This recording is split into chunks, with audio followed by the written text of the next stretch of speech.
Otro tema preocupante hoy es la ausencia de ritos de pasaje entre esto que se denominan etapas. Y otra vez tenemos que pensar en términos paradójicos, porque por un lado decimos, bueno, se habla permanentemente de etapas, pero por otro, a diferencia de todo el resto de las culturas, nunca hay un momento, un lugar, o sea, un espacio y un tiempo donde queda claramente delimitado hasta dónde se es niño, hasta cuándo se es adolescente, etc.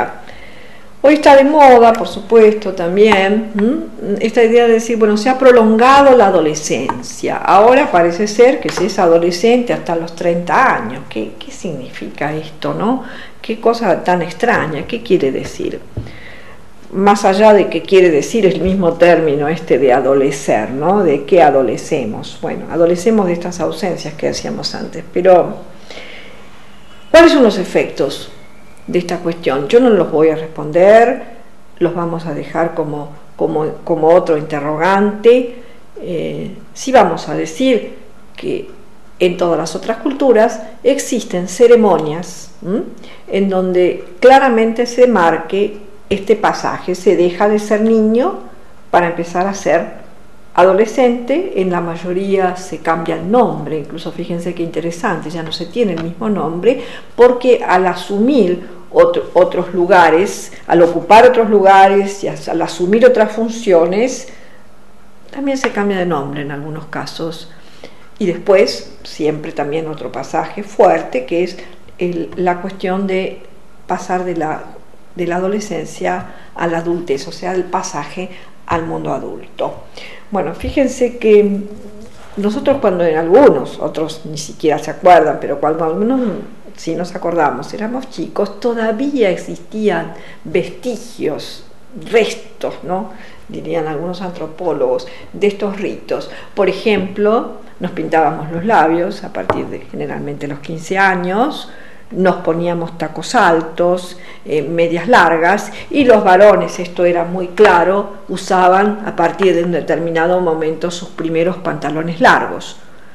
Y se les daba a los varones, no a las mujeres, generalmente la llave de la casa. Bueno, esto era una forma en la cual estaba marcado este pasaje. Hoy en general esto existe muy poco. Y tiene sus peligros porque produce confusiones.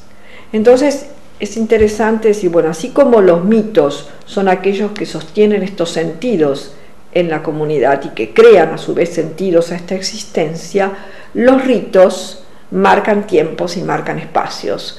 Y es muy difícil pensar una cultura sin formas, una cultura sin formas establecidas. La cultura tiene que ver con las formas establecidas, y una característica justamente del rito es la repetición de esta forma. Siempre esta ceremonia de pasaje se hace de la misma manera. En general a nosotros no nos suena bien la palabra repetición. La palabra repetición remite a algo que es siempre igual. Sin embargo, no es el sentido de la repetición si uno lo va a relacionar con la diferencia.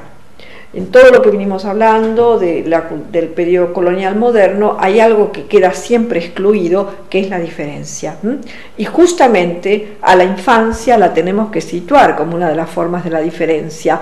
Por eso es que queda excluida, como han quedado excluidas las mujeres, como ha quedado excluida la locura, como lamentablemente ha quedado excluida la pobreza, siempre como forma de diferencia. Bueno, justamente la diferencia, que es lo que nos caracteriza, no es que exista, sino que difiere permanentemente. La diferencia es algo incapturable, deviene difiriendo, va difiriendo permanentemente.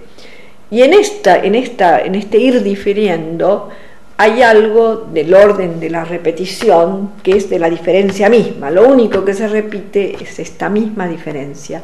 El rito marcaría entonces esta forma en la cual esta diferencia se repite, o sea, siempre existe permanentemente este pasaje, en este caso, por ejemplo, de la niñez a la adolescencia o de la adolescencia a la adultez. Esto se repite, pero se repite de manera singular. Vuelvo de paso, aprovecho, hay una diferencia entre pensar repetición y reproducción. La reproducción es de lo mismo, la repetición es repetición de la diferencia. Y esto es lo que hace el rito, repite esta diferencia con formas, ¿no? Con formas, como todo rito, muy establecidas, formas que tienen que ver con cantos, con gestualidades, con expresiones diferentes, ¿no? Expresiones muy distintas y muy diversas, y en esto uno podría ver infinitas versiones en las culturas.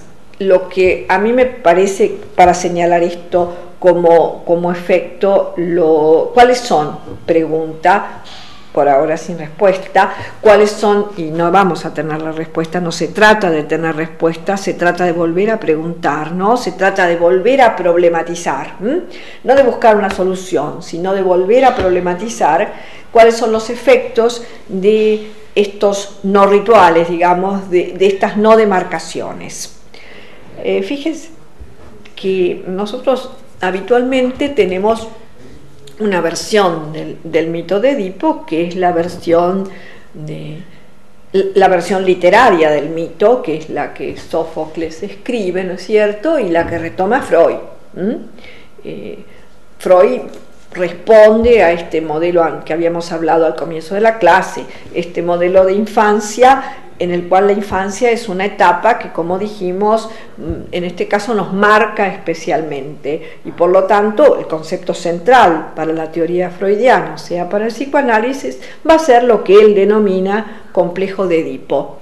Esto es importante para pensarlo justamente en este lugar, porque en realidad él toma una de las versiones del mito, por supuesto, pero hoy los historiadores de los mitos griegos han podido recuperar otras versiones del mito de Edipo y nos dicen que este mito conforma parte de los mitos tebanos de ceremonia de la iniciación. O sea, este mito de Edipo es uno de los mitos de los cuales lo que relata es cómo se pasa del mundo, en este caso del mundo adolescente, al mundo adulto, y que justamente este relato que está literalizado por Sófocles es una errancia de este rito. ¿Por qué?